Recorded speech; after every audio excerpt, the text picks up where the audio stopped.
శివసేనకి ఇప్పుడు ఒక పెద్ద షాకింగ్ పరిణామం ఏంటంటే శివసేన ఉద్ధవ్ థాకరే పార్టీకి ఉన్నటువంటి 9 మంది ఎంపీల్లో 7 మంది కలిసి వెళ్ళి భారతీయ జనతా పార్టీ అధ్యక్షుడైనటువంటి నితిన్ నబీన్ని కలిశారు అన్నటువంటి కలవబోతున్నారు అన్నది ప్రస్తుతానికి అక్కడ ఉన్నటువంటి ఫడ్నవీస్ని కలిశారు అన్నటువంటి 9లో 7 మంది అంటే పార్టీ నిలువునా చీలినట్టే 2/3 చీలినట్టే.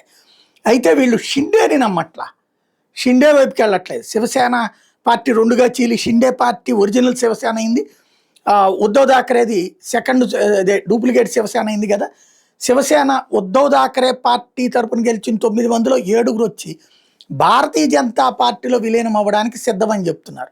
7గురు కలిసేసి అక్కడ ఫడ్నవీస్ అధినాయకత్వానికి ఈ విషయాన్ని తీసుకెళ్లారు. అయితే ఈలోపు షిండే ప్రయత్నిస్తున్నాడు తనతో కలుపుకు వెళ్ళడానికి వీళ్ళని. కానీ వాళ్ళు షిండేకి బీజేపీకి గ్యాప్ ఉందని భావిస్తున్నారు. ఎందుకంటే మొన్న ఎన్నికలు అయిపోగానే షిండే ఆడిన డబుల్ గేమ్ అమిత్ షాకు కూడా నచ్చలేదు. చివరికి అందుకని ఉప ముఖ్యమంత్రి పదవి ఇచ్చినా కూడా తీసుకోకుండా నన్ను ముఖ్యమంత్రి కావాలని అందరూ కోరుకుంటున్నారంటూ అలిగి ఇంట్లో కూర్చోవడం ఎట్లాంటిది. అప్పటి నుంచి షిండేని లైట్ తీసుకుంటోంది బీజేపీ.